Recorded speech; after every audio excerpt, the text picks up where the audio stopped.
দুনিয়ার লোভ, দুনিয়ার নেশা বাড়ানোর প্রতিযোগিতা, আরো গাড়ি, আরো বাড়ি, আরো বিল্ডিং, আরো দালান, আরো জায়গা, আরো জমি, আরো ক্ষেত, আরো ফসল, আরো নেতাগিরি, আরো মাতব্বরি, আরো অহংকার, জি ফুত, এই নিয়ে বাড়াবাড়ি। আল্লাহ তাআলা বলে সব এগুলো তোমাদেরকে ডুবাইয়া দিল, আখিরাত ভুলাইয়া দিল। হাত্তা জুরতুমুল মাকাবির, এভাবেই একদিন কবরেই পৌঁছে গেলা। একদিন তো কবরেই পৌঁছে গেলা।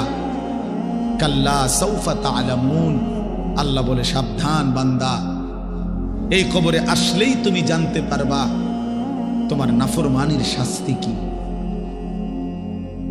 সুম্মা কাল্লা সাউফা তা'লামুন, আবারও জানতে পারবা হাসরের ময়দানে জাহান্নামের শাস্তি দিয়া তোমার নাফরমানির পরিণতি কি। দুইবার বলছেন আল্লাহ, একবার বলছে কবরে জানতে পারবা তোমার নাফরমানির শাস্তি কি, আরেকবার জাহান্নামে জানতে পারবা হাসরে তোমার নাফরমানির শাস্তি কি। সামান্য কয়টা বুট বেচতে বেচতে বেচারা এক ওয়াক্ত নামাজ পড়ে না, কদ্দুর চা বেচে, দুইটা বন বেচে, বেচারা এক ওয়াক্ত নামাজ পড়ে না। একটা অটো চালায়, নামাজ পড়ে না। একটা সিএনজি চালায়, নামাজ পড়ে না। 12,000 14,000 টাকার একটা বেতন, এই কদ্দুর চাকরি করে, এটুকুর জন্য একটা নামাজ, একটা সেজদা দেয় না আল্লাহকে। হায় রে নাফরমান, কি পাইয়া আল্লাহরে ভুলে গেল। এই একটা বুটমুড়ির দোকান, একটা বন বিড়ির দোকান, একটা অটো, একটা সিএনজি, 12,000 14,000 20,000 টাকার একটা সামান্য চাকরি, এই সামান্য এটুকুর জন্য আল্লাহকে ছেড়ে দিলেন, আখিরাতকে ভুলে গেলেন। আস্তাগফিরুল্লাহ, আস্তাগফিরুল্লাহ।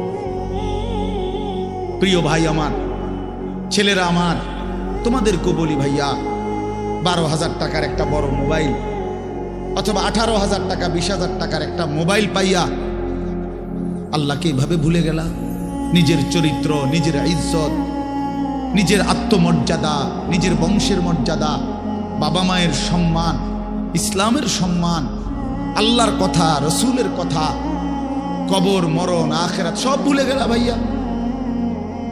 এই মাত্র 20,000 টাকার কাছে এভাবে হেরে গেলা, এভাবে চরিত্রহীন হয়ে গেলা। সারা দিন নাই, রাত নাই। আমাদের ছেলেগুলোর দিকে তাকাইলে মায়া হয়। সারাটা দিন হাঁটে, বসে, চলে, ফিরে, শুধু মোবাইল, শুধু মোবাইল, শুধু মোবাইল, শুধু রাতকে রাত, সারা রাত। ওই দেখেন ওই অপদার্থ কি করে, দেখেন,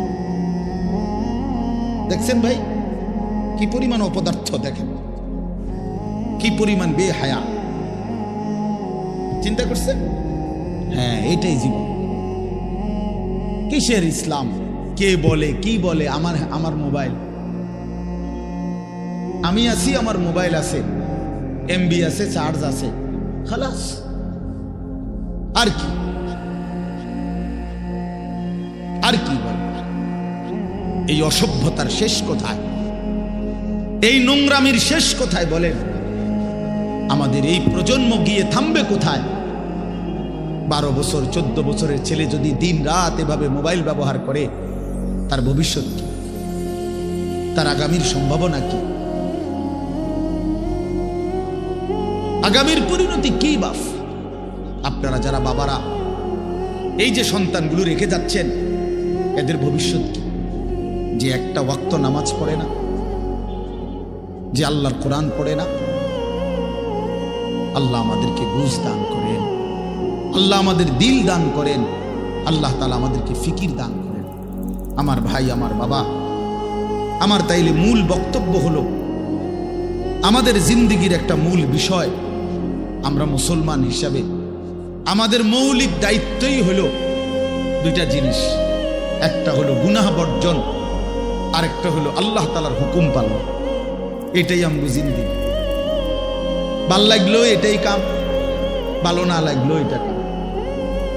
মন মতো হইল এটাই জীবন, মন মতো না হইল এটা জীবন। কথা বোঝেন না? নামাজ আমারে পড়তেই হবে। এবার যত কষ্টই লাগুক, যত ক্লান্তি লাগুক, আমাকে পড়তেই হবে। সুদ, ঘুষ, মিথ্যা, হারাম রোজগার আমার ছাড়তেই হবে। এবার আমার সামনে বাকি সবাই লক্ষ কোটি টাকার, মিলিয়ন মিলিয়ন টাকার মালিক হয়ে যাক, কিন্তু আমার যেহেতু অনুমতি নাই, আমি এটা যাওয়া যাবে না। এটাই মুসলমান, এটাই জীবন, এটাই তাকওয়া। আল্লাহ তাআলা আমাদের কাছে এটাই চান, বান্দা গুনাহ বর্জন করো, আমার হুকুম পালন করো, বিনিময়ে আমি আল্লাহর কাছ থেকে অনন্তকালের জান্নাত বুঝে নাও।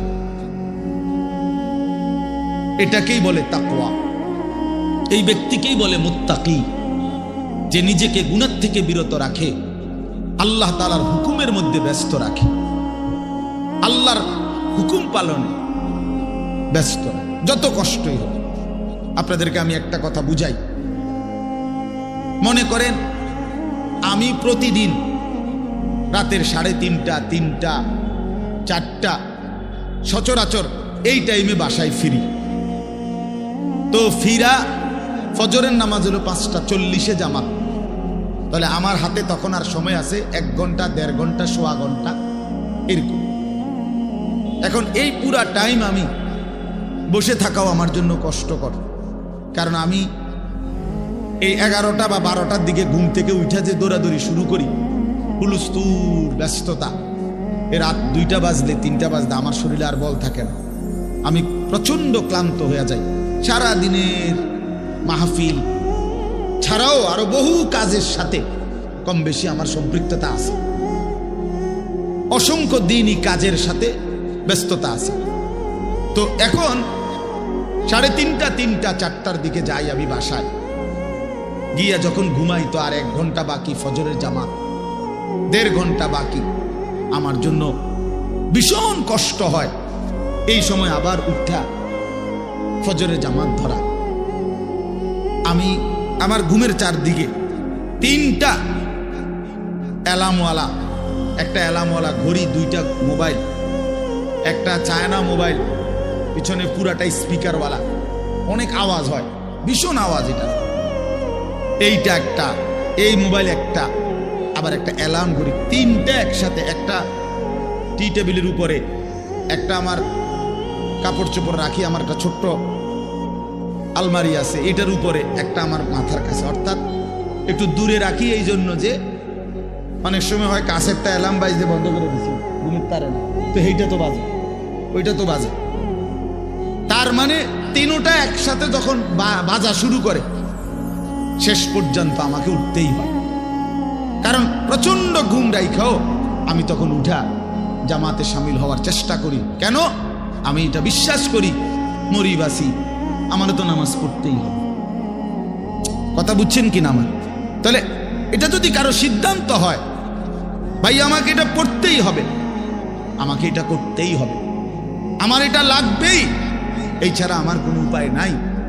তো এই ছাড়া যেহেতু আমার কোনো উপায় নাই, অতএব এটাই আমার জিন্দিগি, এটাই আমার জীবন, এটাই আমার জীবন। এই পৃথিবীর সব মানুষ, পৃথিবীর সব সুন্দরী দেখুক, আমার জন্য যেহেতু অনুমতি নাই, আমি শুধু আমার বিবিকেই দেখি। কথার কথা, আমার যেটা অনুমতি আছে আমি তাকেই দেখতে হবে। এই পৃথিবীর কোটি কোটি মানুষ হারাম রোজগার করুক, কিন্তু আমি বিশ্বাস করি আমার আখিরাত আছে, আমার আল্লাহর সামনে হিসাব দিতে হবে। অতএব আমরা এই মাদ্রাসায় পড়ুয়ারা, কত কত মসজিদের ইমাম আমাদের 10,000